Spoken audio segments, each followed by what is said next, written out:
All right, so yeah, my name is Giovanni. Sounds like most of you guys probably have more experience than me. You did it a few years. Sounds like you guys been doing it for a while. You guys are pretty experienced, so didn't expect that. But a little background on me: I was also healthcare.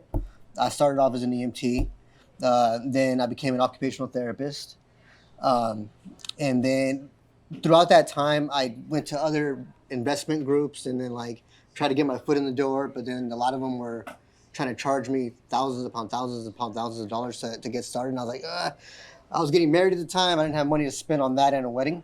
So then I decided not to do it. The wedding? A wedding, yeah. I was getting married. Okay. I was getting married. No.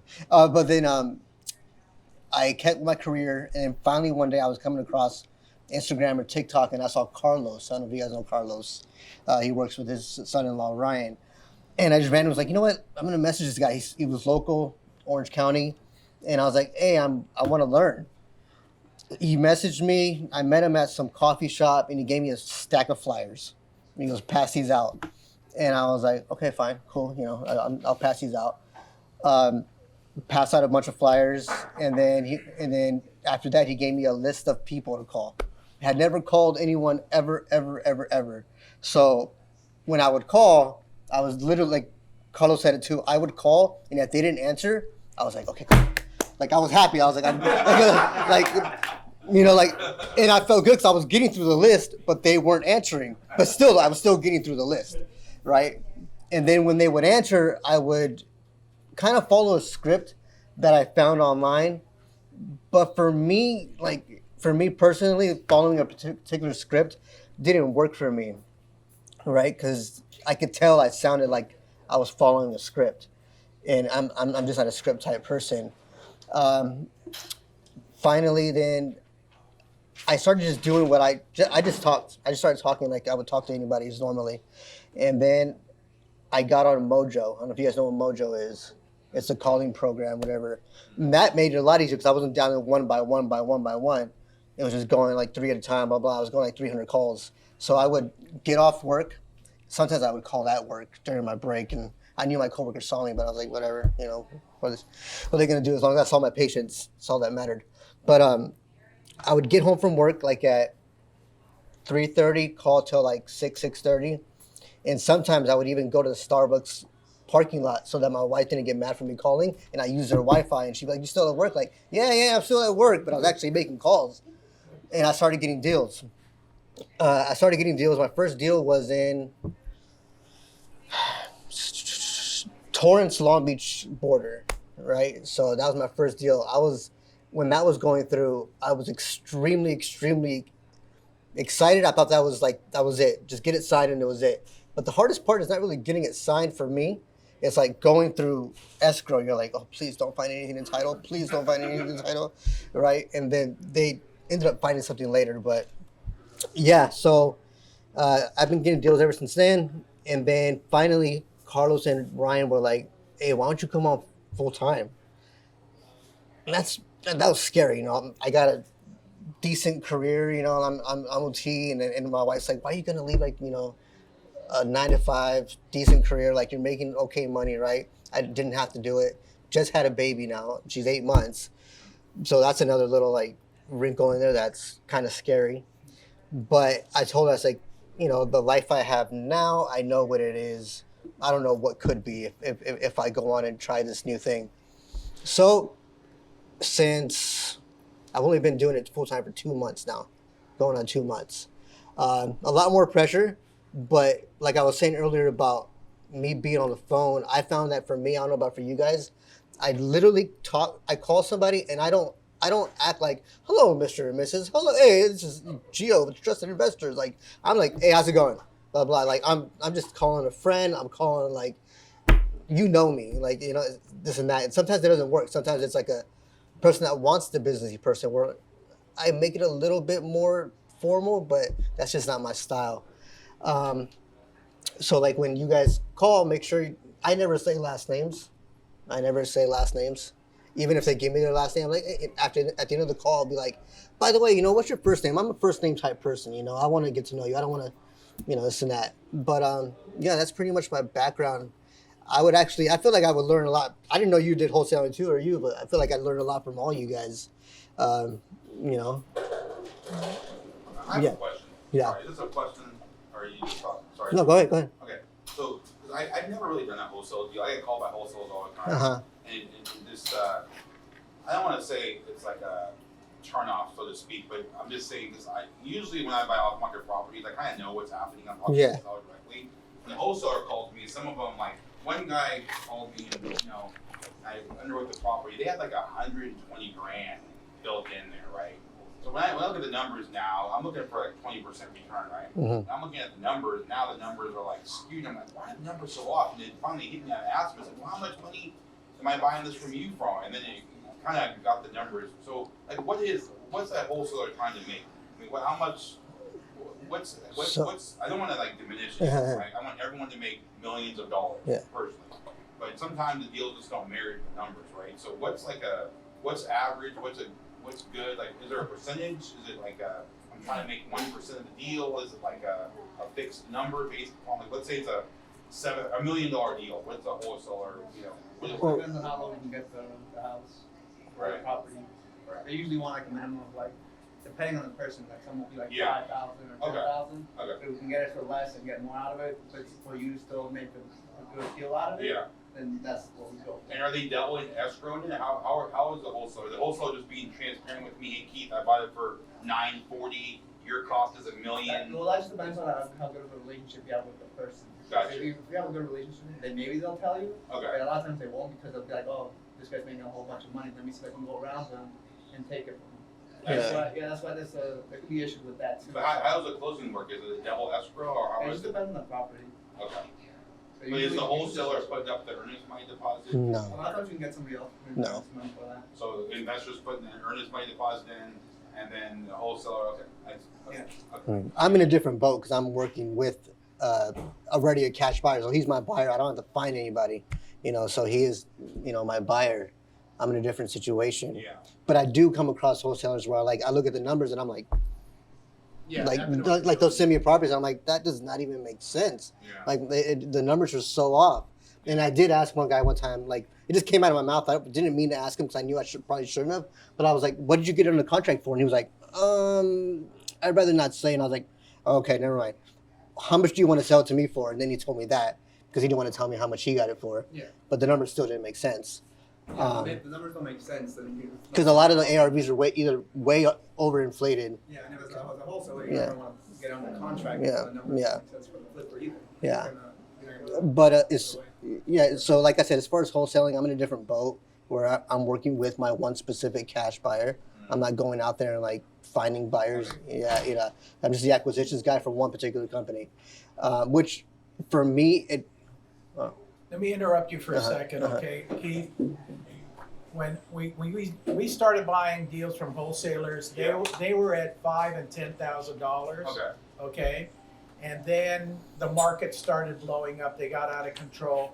That's why Gio is with us. Gotcha. The rest of the people, because we decided to cut them out of the picture entirely because they were doing exactly what you're talking about. Yeah. They're wanting $100,000 profit on a deal that basically is shuffling one piece of paper over to somebody else. Right. Okay, and I didn't personally think that's fair, but like you said, and I agree with you, if you want to go shop it over here and this person wants to pay for it, more power to you.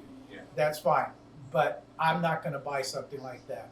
You have these big companies, and I won't mention their names. New Western, okay. New Western does that, and you're talking about double escrow. If you don't know what that means, it means that they put the property under contract, let's say for $500,000. They close escrow on that, and because they don't want you to know that they're selling it for $600,000 and making $100,000, that's where the double escrow goes. Because if you did a single escrow, you would know what they had it under contract for. And so they're hiding that. Yeah. And so again, I don't work with the company I'm not going to mention, but that's the way they do business. So I don't do business with them at all. And unfortunately, and I agree 100%. If you want to make $100,000 and somebody's out there making you, or not making, but giving you the opportunity, they're gonna pay that, that's fine. Yeah. You know, I have no problem with that. If you're working with a normal wholesaler, you wanna just do a single escrow transaction. When we used to do, you know, we had our own escrow that we worked with. A lot of them, you know, say, okay, you have to use our escrow. The problem with that is I have relationships with my escrow. She's gonna charge me $500. Why would I go with your escrow who's gonna charge me $2,000? Yeah. So that doesn't make sense to me. And then title the same way. I have relationships with title companies. I wanna get a binder at the end of the day so I don't have to pay a big exorbitant title fee when I go to sell it. Yeah. So I like, you know, to have my own title company do that. So that's why we started the wholesale team, the wholesale crew. Okay. And when I came on with the team, there was like, I think 12 other guys that came on as well. I'm the only one left because no one else really had the, I guess, persistence to stick with it, right? Because it takes a lot of rejection, obviously, to do this, you know, and you have to be okay with that. A lot of getting cussed out and this and that. And again, I'm married, so I have no problem getting cussed out. But yeah, so I just stuck with it, and I made deals, and like I said, like being on the phone and just talking to people at the end of the day, like it didn't bother me that people were yelling at me. I'm just okay. You don't want to sell me your property, cool, no problem. Bye. You know what I mean? So and I'm more of a team player. Like I know some people want to wholesale by themselves. That's not really my deal. I'm the type of person that wants to like grow with a team. You know, I want to be a part of a team and I want to grow together because I grew up playing sports. So I'd rather just, you know, grow with somebody rather than try to be the guy. You know, I like Kobe, but I'm not exactly like Kobe. Yeah. Do you go after pre-foreclosures? We haven't, because pre-foreclosures haven't been like really a thing in this past since I've been doing it, at least for a year and a half, almost 2 years. If there's been a couple that I come across that I haven't gotten, but I know that they were more of a thing before I got into it. Yeah, but if they were out there, I would for sure. How about probate? Probate, yeah. They're also difficult for me that I've come across because it takes a process. Yeah. It's a long process to even make an offer, and then at some point they can be like, oh, you know, they want highest and best, and then you get into a bidding war, and I always say I don't want to get into a bidding war. I'm not trying to get into any bidding war. Yeah. I mean, if you guys want to ask questions, go ahead. Like, Let me expound a little bit about what you asked. So, pre-foreclosures, I think they're the best leads to go after, but again, they're the low-hanging fruit. So everybody in this room is probably going after the pre-foreclosures.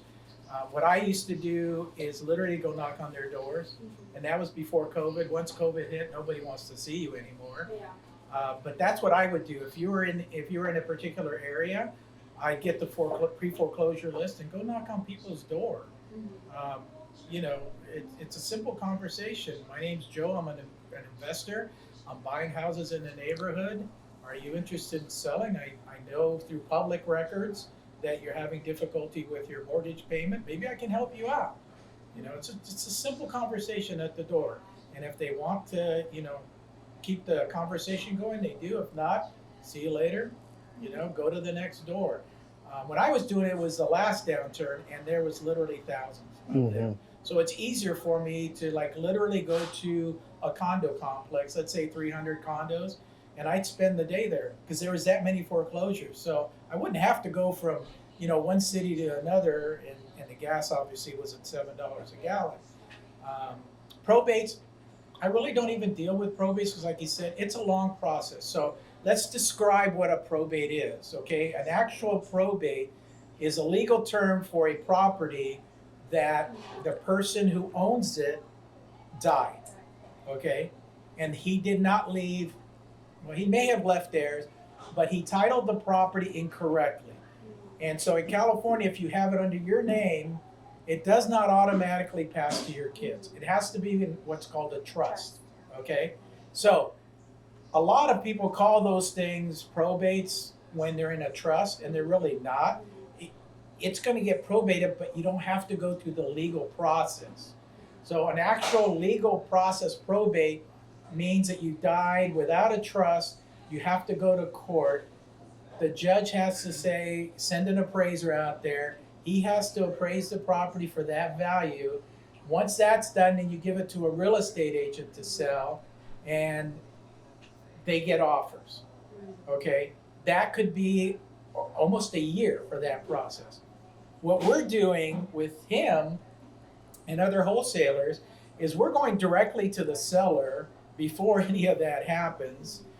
We're concentrating on absentee owners, okay, so people who aren't living there, that maybe have some renters, who haven't been paying for the last year and a half. Those are the people that he's calling, okay? So we're trying to get the easy ones first, and if there's a pre-foreclosure that jumps in there, then fine, that jumps in there, you know.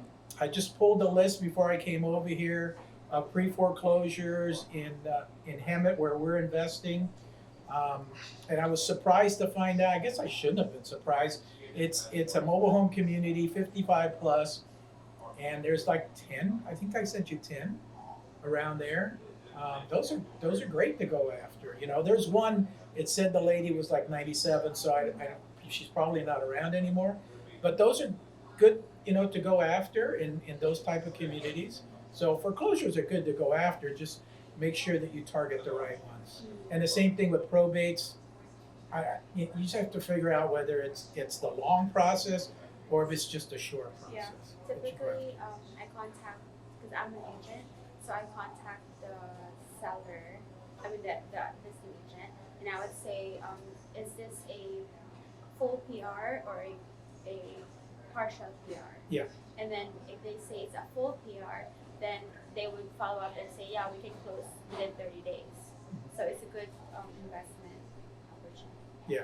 But why are you going directly to the agent? Why don't you cut them out? Yeah, because I'm new. I'm a new Okay. real estate agent, and then I have a wholesaler that I work with, and also an investor. So I would help her find those property. But ideally, they should go directly to the listing agent. Yeah. It, you know, but she doesn't know, so I don't want to tell her. Well, you should tell her, you know, and you as an agent, you should be calling like him.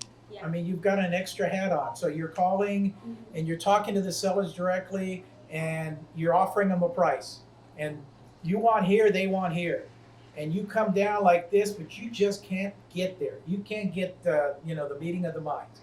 And so you just put your real estate agent hat on and say, you know what? Yeah. I can get you that price. But it's going to be a little bit different now. You're going to list the property with me. You're going to have to pay a commission, and you're going to have to pay closing costs. But I can get that done for you. Isn't that a good conversation to have? Why aren't you calling? Yeah, I'm calling. You should be calling. Yes, every agent should be calling. There's no reason agents are calling, knocking on doors, any of that stuff. Once it gets on the MLS, It's already. forget it. Yeah, too Yeah. late. I went to look at a property today just down the street here in Lake Forest. It was about 200,000 under market. It was really bad shape, and they're accepting offers till 6 this evening. And when I called, it was 300, and the most I could offer was about 310 to make what I wanted to make. Maybe if somebody else wanted to buy it and make less, then they could offer more. But she told me she's had like 20 offers already. They're up to 350. Well, when it got up to 350, it's like I'm making maybe 30 or 40,000. It's not enough for me to do a deal like that. So once it gets on the MLS, it's crazy. That's why we had to bypass all that stuff. We were buying from the MLS for a long time, the courthouse steps for a long time. All that dried up, and our inventory dried up. And that's why we had to hire a team of wholesalers.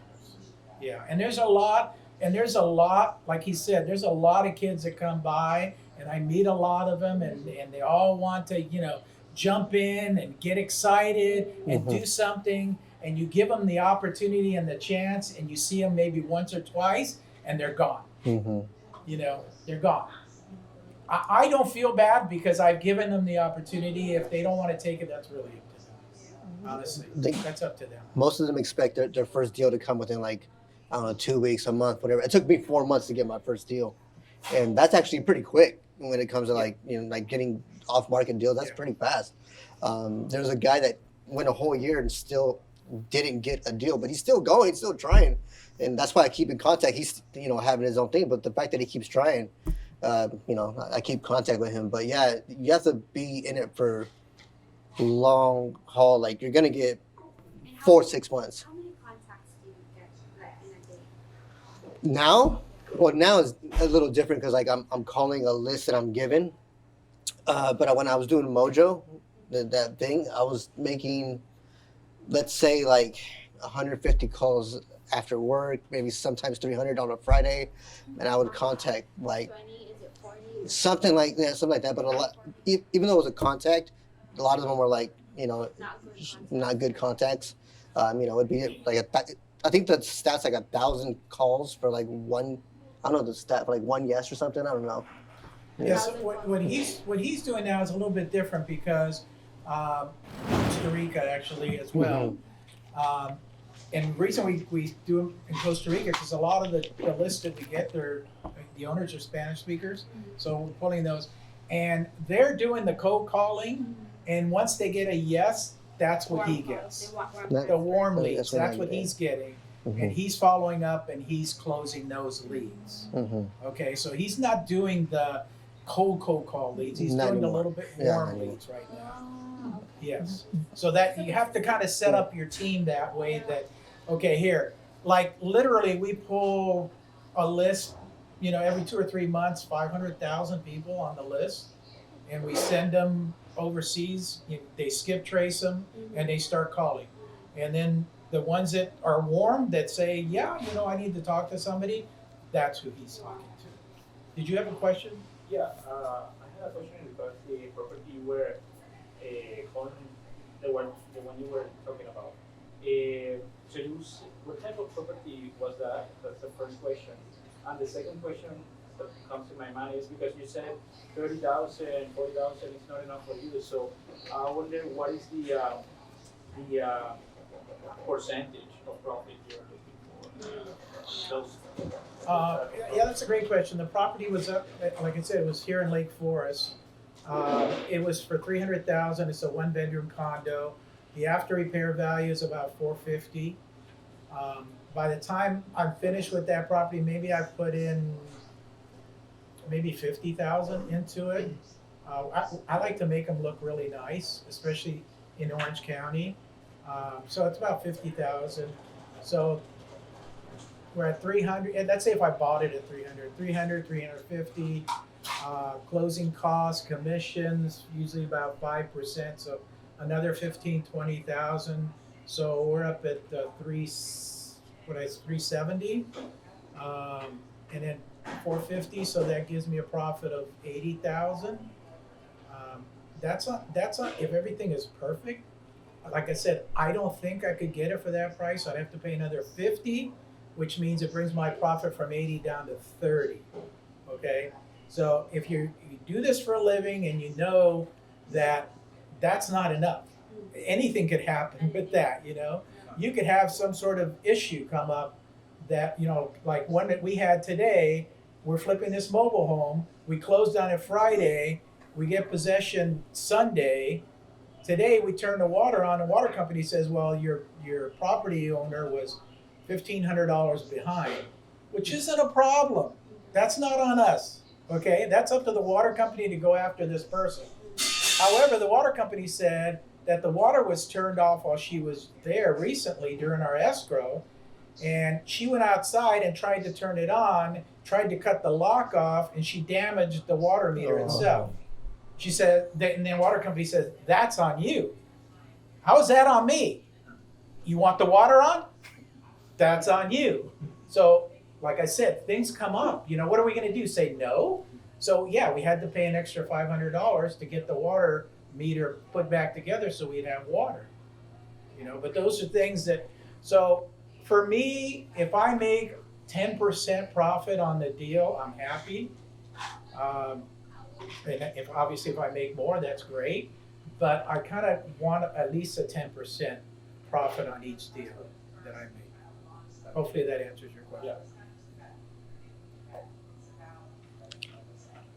Giovanni, question for you. Mhm. Do you speak Spanish? Yeah. How many deals have you closed? In Spanish? Spanish. None. Spanish, for some reason, they're a lot less trusting. They're very like guarded when you try to close them or like talk to them about their property, because it's even more evident with them that like their property really is, like they're so emotionally attached to that property. Especially since if they came from from Mexico, whatever, Central America, that property is like that was their dream, right, to come here to get the house. So when you try to buy that off them and you basically lowball them, they're like, no, why am I gonna do that? Like, so that. But I mean, they're they're nicer on the phone. They even say thank you after I lowball them or something like that. But like, but I haven't done any. But Carlos has, he's been doing it longer. The experience I've had with Spanish speakers, and this is with any language, if you speak their language, they're more apt to work with you. So, but for me, what I found out, 12 years ago when I was door knocking, because I was every weekend, I was getting, 4 or 5 listings, literally door knocking on the weekend. And I was knocking in San Juan Capistrano, which is where I had been investing for now 40 years. So it was my neighborhood. I'm a fluent Spanish speaker, but they look at me at the door and they go, hey, white guy, where did you learn how to speak Spanish? So I literally hired a Spanish speaker that he was Mexican, and he was my partner, and he would go up to the door. I taught him exactly what to say, everything, and then I took over from there, handled all the paperwork, shuffled it back and forth to him. He would take it out, get it signed and everything. And that's how I ended up getting those listings, and I credit him for doing all that stuff. So yes, it's good that you speak, and I'm surprised to hear you say that you haven't closed one. Because my Spanish is more like when they hear me, they know I was born here. Like my Spanish is not like somebody who speaks it every single day. That's exactly what I ran across. And then I'm worse because white guy, where'd you learn? I just found out he spoke Spanish the other day. I was in the office and I'm hearing a lady speak Spanish, and I'm like, who's she talking to? Is this Joe here? Like what she's, and I go over there and I was like, Joe, you speak Spanish? He's like, yeah. He goes, I'm Puerto Rican. And I was like, what? You're Puerto Rican? I was like, yeah. Yeah. Oh my God. Yeah. So, but yeah, I haven't done any. I think I will eventually, right? It's just a matter of the numbers. Like this whole thing of real estate is all just about the numbers. So eventually I will. I'll come across somebody who, whatever, they'll call me Pocho or whatever, and then they'll move on and sell me their house. Pocho basically means like whitewashed brown guy.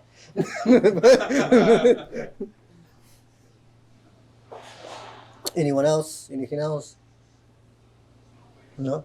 When you make a call, is it you present yourself as a company or is it just you never say the company? No, I don't say the company right. I say, hey, so hey, John, how's it going? It's Giovanni.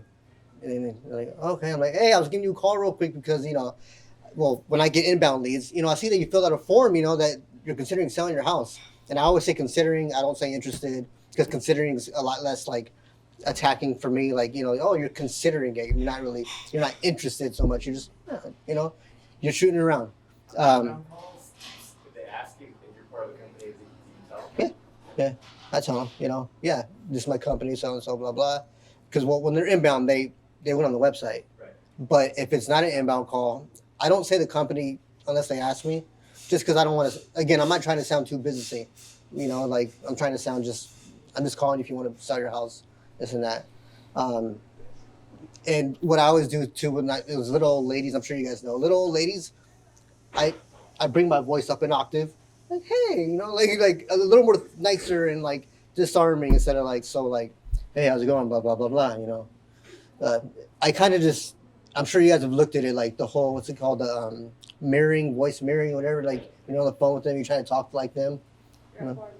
Yeah. And I always, I use Jordan Belfort's line system to where, you talk about the property, and then they say, then you hear the dog in the background, oh, you got a dog, and then you talk about the dog for a little bit, and you come back, and whatever it may be, I'll talk about whatever it is. I'll always throw in if they're parents, all the time, I say, oh, I'm a parent too. Because, parents like parents, dog people, like, I talk about everything else. Then I go back to the property eventually, but. Have Have you asked why to those Spanish people, why they don't want to do business with you? No, I haven't tried that. That would be a really Yeah. interesting information. Yeah. You can make more. I've seen somebody, they use that tactic when like somebody goes, oh, let me think about it. They use a tactic. They ask them legit. They go, is it me? Did I say something or something like that? I haven't tried that style yet, but Like why? Yeah. From a place of curiosity, like why? mm-hmm, Why are you saying that? Mhm. Like, are you afraid? Or, mm-hmm, and then you can overcome objections. yeah. What are the most common seller objections, like 2 of them, that you come across, and how do you handle those? Most common one is easily by far is how much? Like right away, like they don't even want to talk, like how much? And what I tell them, I was like, well, I always say, well, right now I'm just trying to see if you're actually truly interested in selling your property, or because I don't want to just give you a number and just shoot information out there that's not factual. So I do want to give you an offer, but give me a second to do my homework and give you a thoughtful offer. Okay, I don't want to just give you a number just for the sake of a number. And then they're like, okay, and then they'll tell me information about their property. Kind of like a more emotional. Yeah, because like if they go how much and I just blurt out a number, they're gonna say, where'd you get that number from? I don't know. You told me to give you numbers, so I just gave you numbers. So like, yeah. How can you detect when somebody's not, because sometimes you're calling, they're like, oh yeah, well how much are you gonna give me? Like, how do you know kind of when to patch, when they're not serious? And how, like, what's the next question you ask so you understand that they're not serious so you can move on to the next caller? So The next person. one line that I always use is because everybody wants to know how much their property is. I say, other than money, because I understand we all like money, and I know that's what you're after. But other than that, what else is your motivating factor to consider selling your property? Right? Because right away you're saying like, other than money, so you're taking money out of the equation because we know you want money. You're answering their question. Yeah, I'm answering the question. Like, other than that, like, what else why are you considering? And then they'll tell you why they're considering. But if they say it's just the money, then in my head I'm like, you're not interested. You just want either to inflate your ego of like how much your property is worth. You want me to give you like that number, so you're like, oh yeah, my property's worth that much, and people feel good about that when they hear how much their property's worth. Or they want market value, which obviously we can't offer market value. So. And you tell them the truth. Yeah. I mean, I've heard you say, that's market value. And he'll go into why he can't pay market value. He'll tell them, we're calling you because we need to make a profit. And I hope you understand that. So it really kind of depends on the condition and, again, what your motivation is. I mean, I've even said like, we got to make a profit. I have to feed my family too. I'm like, legit, it's the truth, right? I have to feed my family too. I understand you want the best possible offer, which I want to give you, but we have to walk away from this table happy, both of us, which is true. What have worked the most for you? The most for me, what's worked is literally, like I said, just like calling as me and not calling as anybody else. Like calling as like being my personality, like, because at the end of the day, like, and that's so cliche, right? Nobody could be you other than you, right? So I can only talk to somebody the way I can talk to them. If I talk to them like you, then it's not going to come across as genuine. Joe made fun of me the other day when I was on the phone with somebody. I was following up on somebody who might have wanted to sell. And I kept using the line, you were considering selling a while back. Are you still on that train or have you hopped off? I mean, That was funny. And it was just coming out naturally that day. For some reason, that line was in my head, so I kept saying it. And I went to the bathroom, and I come back, and he goes, "Did he hop on his train and leave?" And I was like, "Yeah, bro, I hopped on my train and I took off." I thought that was good. He's just trying to build a rapport with somebody, and that's the phrasing that he has. And I've had people come back to me that or refer other sellers to me because, like I just kept in touch, or I was just really nice to them on the phone, or I was pretty genuine. I'm talking to a guy right now who ended up selling a property to a different investor that we lost over earnest money. This, which still irks me, but he came back to me the other day like, hey, my mom wants to sell 2 properties. Even though he didn't go with us the first time, he called us first this time because, yeah, you know, when I talked to him on the phone, I talked to him for like 15 minutes about the Super Bowl. His name's Ramsey. The Rams were playing. I was like, oh, you must be a Rams fan. Yeah, blah blah blah blah. You know, so yeah. Would you be just like honest with them and tell them like honestly, obviously I cannot pay you market value because you don't make a profit out of it. But I can guarantee you that if we set a price, I can disclose faster and you get your money way faster than if you go to a real estate agent. Well, yeah. So like, of course, yeah. So I tell him like, you know, we need to make a profit. I understand you want to make money. You know, not to like say anything. When I compare it to real estate agents, I'll be like, you know, I know you don't want to pay somebody just to sign a paper. I know that's not what you do, but I have to try to like deter them away from the agent, right? So like, you don't want to pay somebody to just sign a paper. I could pay you the money and you can do it much faster, and you don't have to do open houses, this and that. But I do have to make a profit, right? So that's why I can't pay you what Zillow's telling you, you know, because Zillow's obviously not going in your neighborhood and like looking around the, you know, at this property, that property. But yeah, I tell them right away, like, I need to make a profit too. You know, I don't do this for fun. Mm-hmm. So you have a warm lead, you have a seller. Mm-hmm. They're like, oh yeah, maybe. What's your follow-up strategy? If they say maybe? Yeah. No. I call them back. I'm like the opposite. I don't know if the opposite of some people, but like, I'm kind of a pest. Like, I'll call you every damn day. Like, I've called people every day for like, for a long time. I've been talking to people for like a year. This is one guy who I called the other day. Whatever. He told me to call his sister for him, and I was like, "What's going on? Call his sister?" But I call him back and I go, "Hey, so did you speak to your wife, or did you think about it? What did you feel about my offer? Not what did you think? What did you feel about my offer? You know, because we're ready to move forward. You know, and we're serious about buying your property. And if you're serious about selling, then you know, let me know so we can write up this offer sheet or purchase agreement. I never say contract. You know, but I'm not going to send it over unless I know you're ready. But you know, but if you're not ready, it's fine. I totally understand. You, at the end of the day, you just want information. You want to get some information, which you're totally like have the right to. You know, but I'm trying to buy properties this month, and if you're not ready now, it's okay. You know, we have a bunch of opportunities coming in, but when you are ready, hopefully we are still interested. Do you have other follow-up strategies besides calling them, mailers? So no mail. That would be a Carlos and Ryan question. The guys that brought me on, I text. You know, yeah.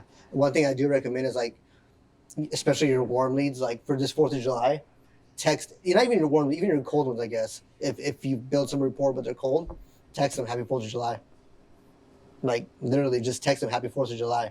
Not that they're gonna sell to you, but they're gonna think like, oh, it's that guy trying to, or that girl trying to buy my property off me. But you're gonna be in their head, right? They're gonna remember you or whatever. But yeah, I just called and bugged the hell out of them.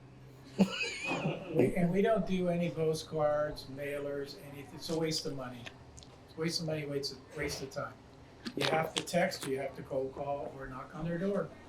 That's the most successful ways to be successful. If they don't answer, how many times do you stop trying? I don't know. There's been a lot of people who've not answered, but it was like a deal. So like, you know, like I'll give it a few months and I'll still try. You know, like I said, there's this guy in Palm Springs that I've been talking to for like a year. And he gives me the runaround about his properties and that. But I don't know. I feel like I'm just super persistent. I'm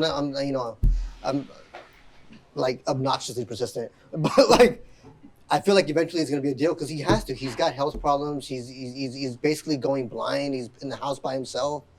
I shot him an offer, but he didn't like it. But I feel like eventually it'll happen. And I look at it as like, if I don't bug him, someone else is gonna get that deal. And it'll irk me if somebody else does that. I don't know. If an agent gets it, it doesn't make me so mad because I'm like, okay, fine, I couldn't pay you that. I like that. Where do they live? They live in Calabasas. Oh, that's too far. Exactly. No, it's not that far. No? Yeah, it's far.